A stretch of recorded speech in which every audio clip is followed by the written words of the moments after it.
finally made it to the destination on my road to 50 journey. This is my series where I documented a 7-month process of building lean muscle, reestablishing a good, strong metabolism, and then going into a 12-week fat loss journey that was documented here on YouTube. And this is the final episode. So if you're new here, my name is Janine. I am a certified nutrition and fitness coach. I'm also a menopause coaching specialist, and I have embarked on my own journey, one that is very familiar to me because I work with clients do very similar journeys every single day. So if you are in midlife or approaching midlife and you are interested in learning how to thrive, learning how to live your best life in this stage, then you've reached the right channel. So make sure you hit that subscribe button, hit the bell to be notified.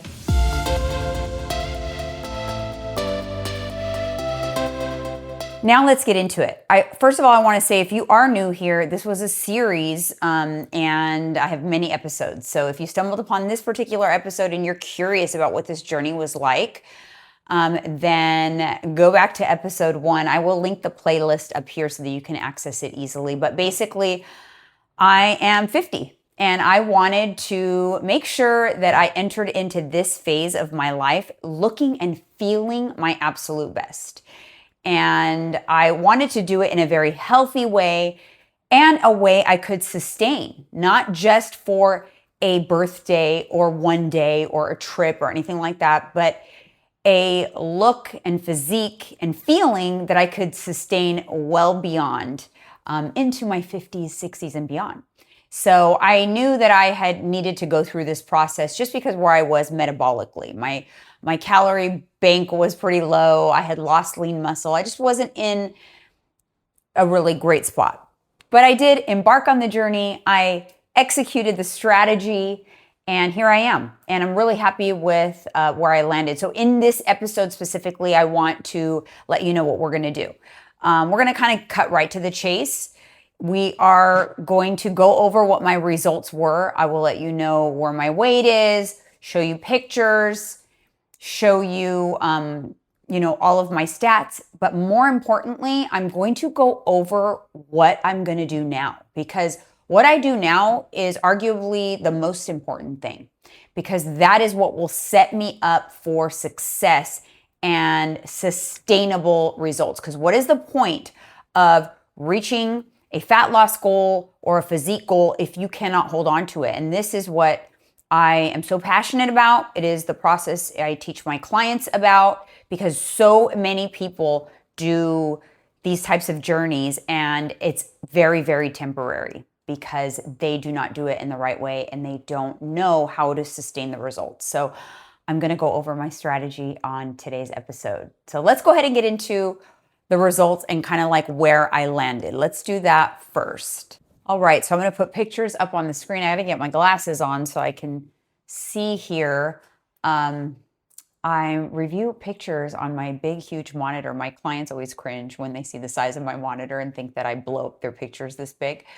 But let's just go ahead. And this is literally, oh man. So this is quite literally like the unraveling of a paper towel roll. It is so gradual and minimal from picture to picture, but yet I even feel like the way I feel is more of a transformation, or the way I feel like my body has changed is more, you can't even tell in the pictures really even. It's kind of hard to explain, but I feel like so much of the way my body is shaped and everything has changed. So basically, you see 2 rows of pictures, obviously, where I began 130.2. Now, I do want to say that was, a lot of calories on board. I was eating 2,600 calories.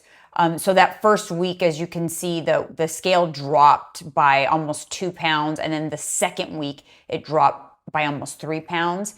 That initial drop in those first 2 weeks was water, glycogen, inflammation, that is not where I started to see, real fat loss right away. That is just like a flush out, because it was so many calories that I was eating.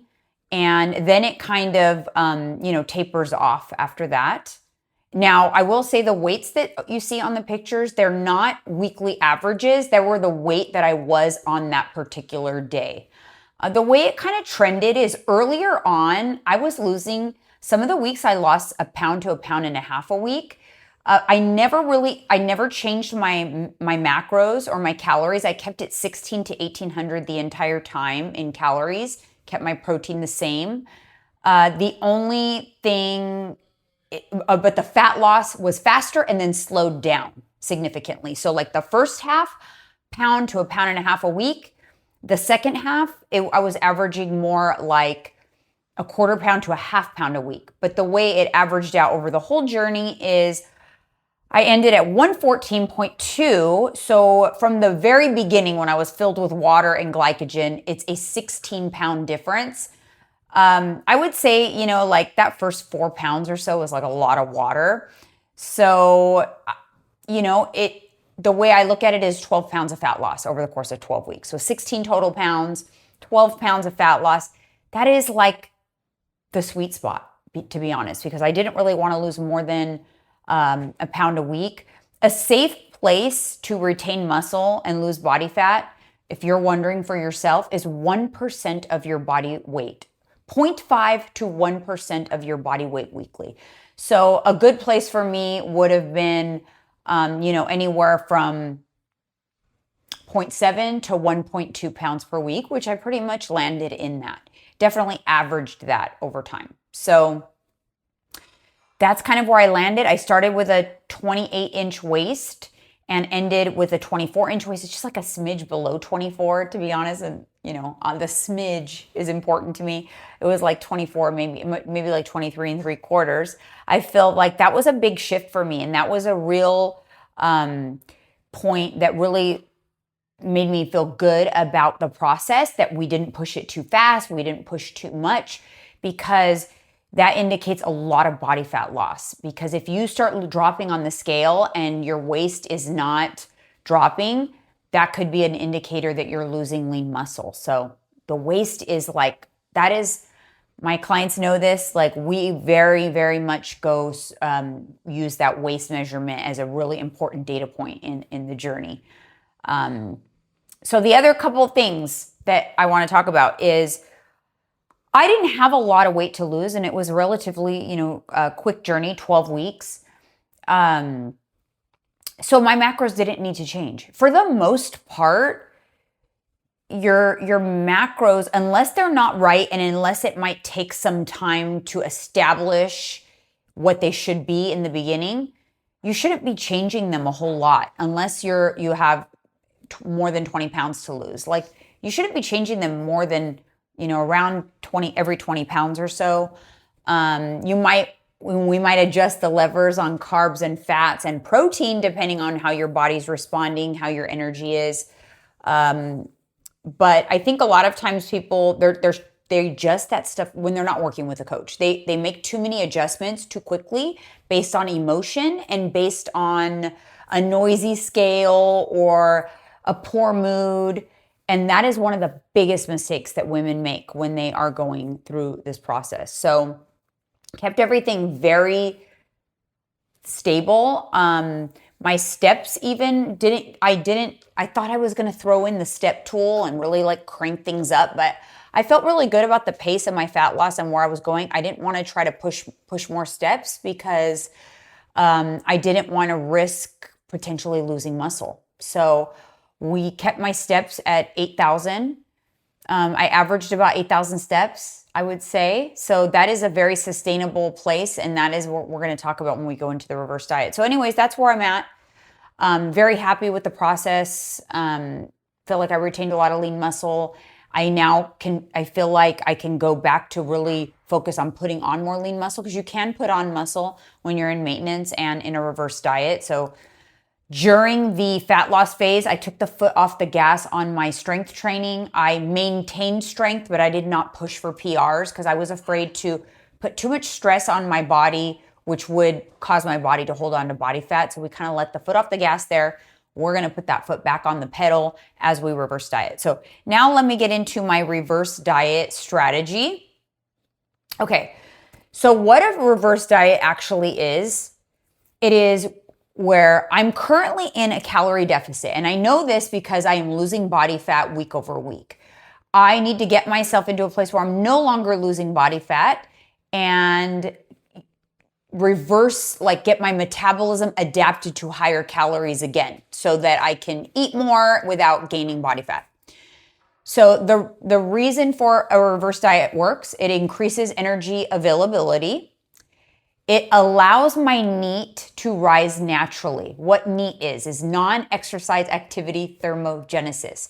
When you eat more calories, you naturally move more because you have more energy. Your body is like, oh, cool, we have more gas in the tank.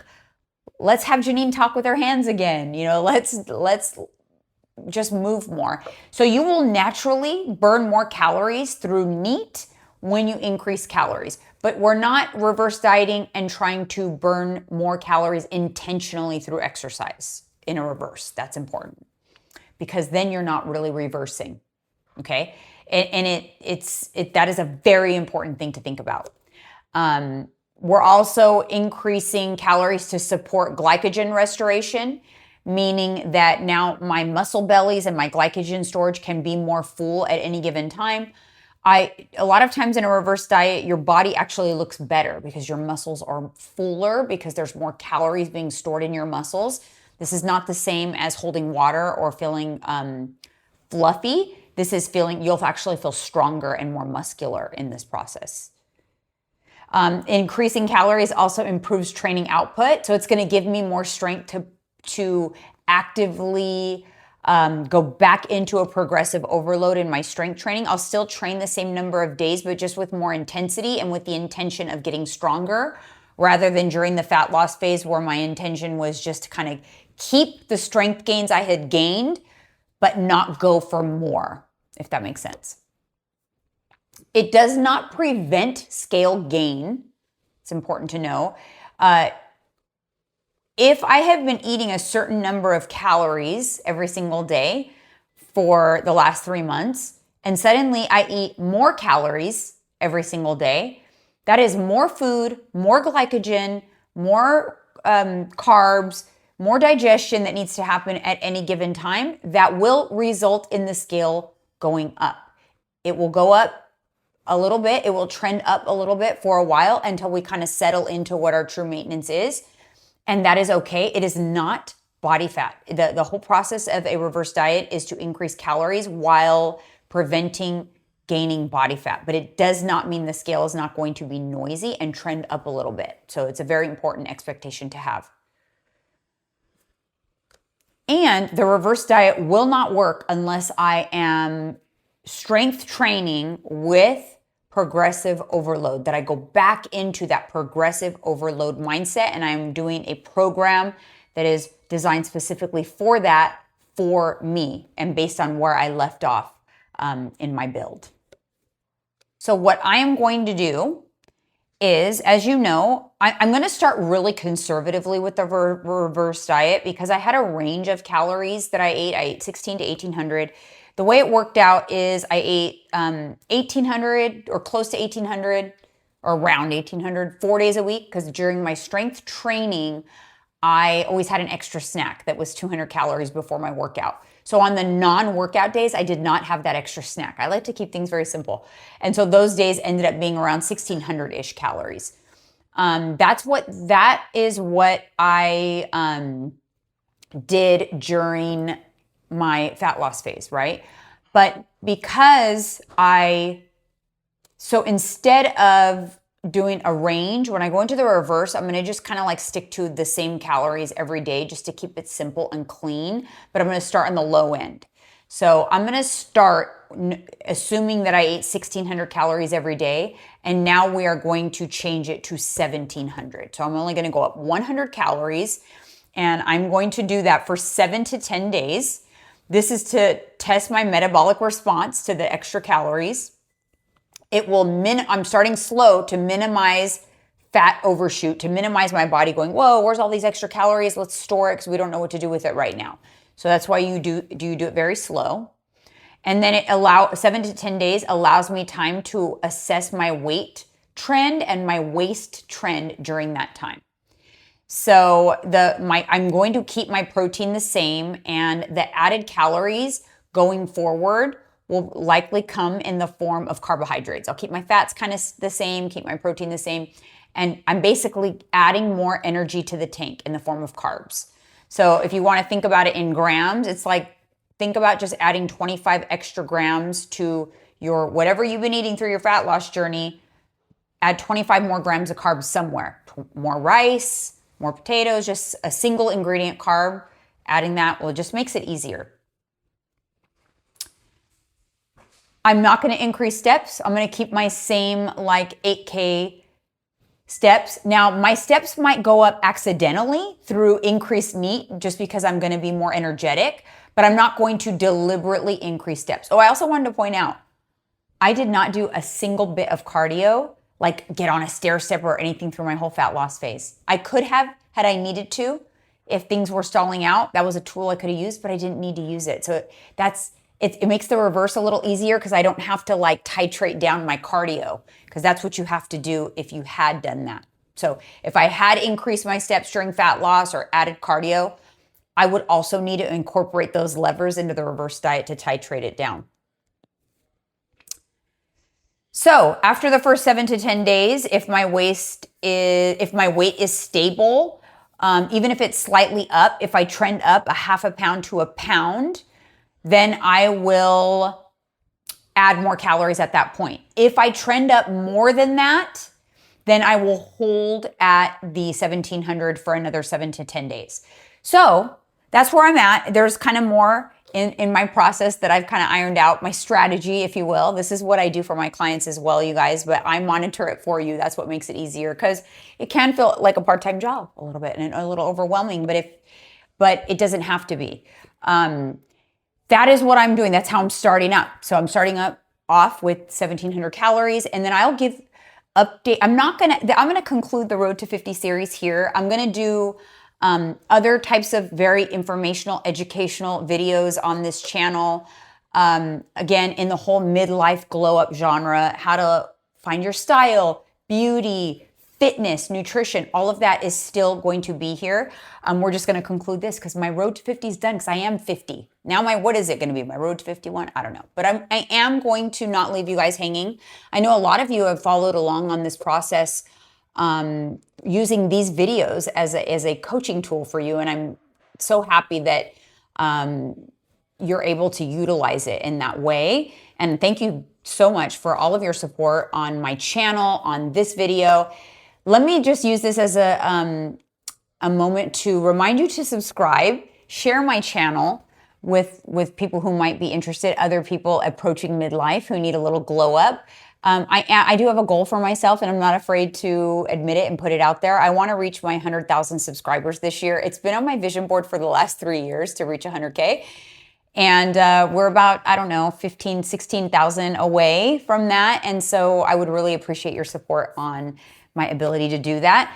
I am going to take you along with me on the reverse diet journey in the form of my other videos. So I will always give you an update where I'm at the very least in my Friday vlog. So I will be doing a empty nest life vlog every Friday, where just take you behind the scenes into my life a little bit, and I'll give you an update there on my reverse diet, where I'm at with my calories. I will not gatekeep. I don't gatekeep here at all. I give you as much information as I can. I know that it can still sound a little confusing. I try to make it as simple as possible.